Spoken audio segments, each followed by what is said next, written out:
any delay, our special guest, who I would request him also to introduce himself, because really our meeting was there in Berkeley when there was a discussion on the issue of moon sighting in Snowdown Masjid in Berkeley, and there were ulama also from Hizb al-Ulama, Jamid al-Ulama, and our guest was present there, mashallah. He came, and after having given their presentation, and we had also Qamar Uddin Qasmi giving his presentation, matters were still not fully digested by some of our leading and eminent scholars. We do not want to point fingers in anyone, but at the end of the program, Brother Qamar Uddin gave some beautiful insight into the issue of moon sighting.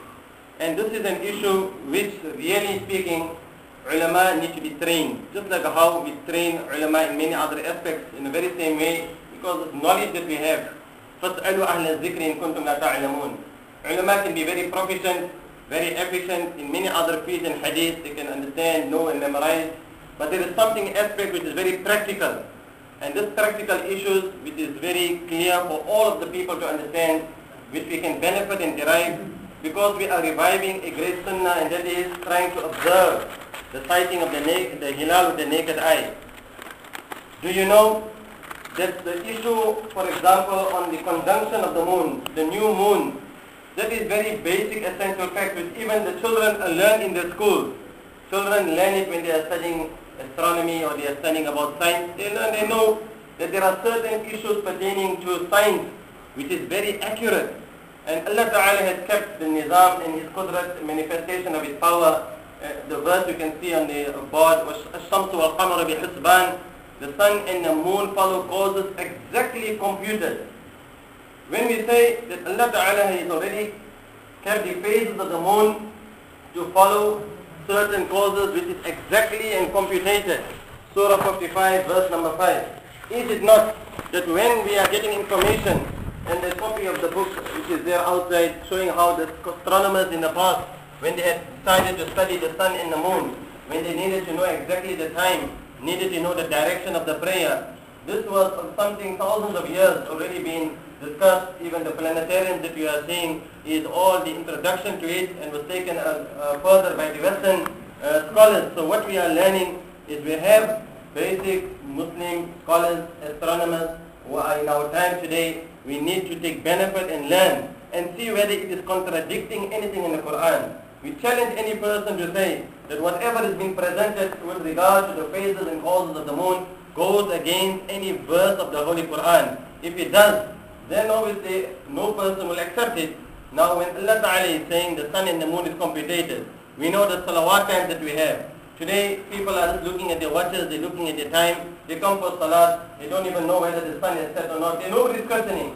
We all are willing to accept the technology in the timing of our salawat. When in the time of Rasulullah sallallahu alaihi wasallam, they were using the shadow of the moon, the Asr time, the Zuhr time, when the object of each is twice that of the original object, the next salah begins. So this is how it was used. And later on, when the need came, first it became compulsory for the people to know the direction of the prayer.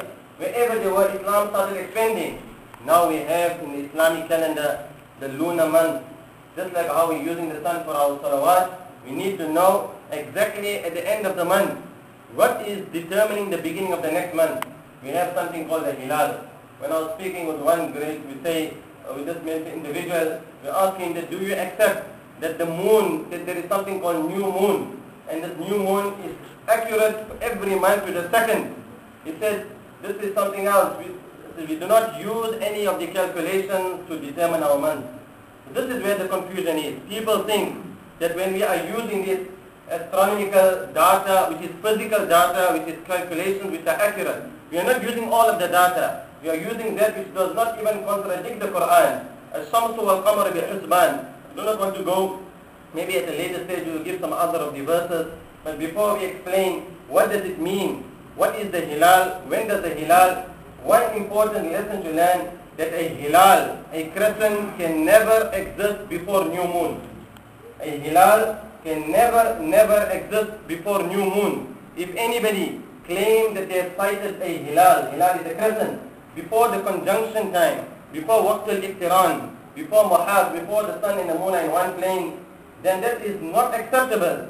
So we are using this data to negate the false sighting. And that is why we have the controversy. That is why in the time of Eid al-Adha, when the people were celebrating and doing the Hajj, there in Mecca when people were doing the Eid or doing the day of Arafah, but no person is realizing and remembering that when you are in an Islamic country, when you are doing your ibadat, you do it according to what has been determined. Al-Hajju kama yuhajju nas. You cannot challenge what already has been declared by the authorities.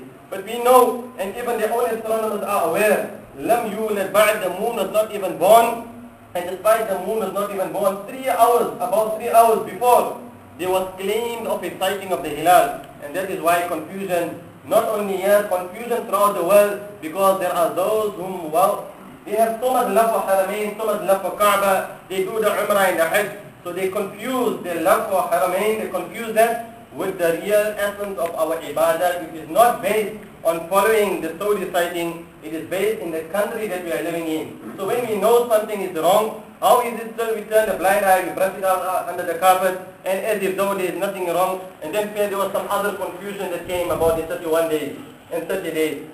People fail to realize, if you visit the ICOproject.org, International Crescent Observation Project, a very respectable organization, which was the Dr. Muhammad Auda. If you had seen his interview in the Jazeera Al-Arab station, the interview was very clear, he expressed and explained all of the issues. And then after, when in the Saudi press agency, it was clearly written there, on the 2 days, they had done the days twice, and then the end of month of Muharram was declared. But the change took place 4 days, it was retracted. So then you find a letter going around all of the masajid, explaining and saying that whoever is doing this and giving this information, these are lies and damn lies. That was a very dangerous statement to make, because it has created more confusion. Here you are trying to bring awareness and say something which is accurate, the data, the information that is presented. This was so that people can learn and know that their ibadat, their worshipping our Creator, is determined by the sighting of the Hilal for every Islamic month. And even though we have knowledge and we are assured that the data that is being given there and the information that has been received over the past years, number of years, this is not only in recent years, this is happening for over the 2 decades, where there is wrong dates being given, and yet people still want to hold firm and show and follow blindly. So let's, before we go into that details, we invite Brother Qamar. He's not come to discuss that. He is just an academic. He has researched this issue. He is, we can say, an astronomer, and we can greatly benefit from the vast knowledge that he has in his field. People like myself, whom are only learning, and that is, we say DIY, do it yourself. We want to learn from persons who have dedicated their lives to the study of astronomy.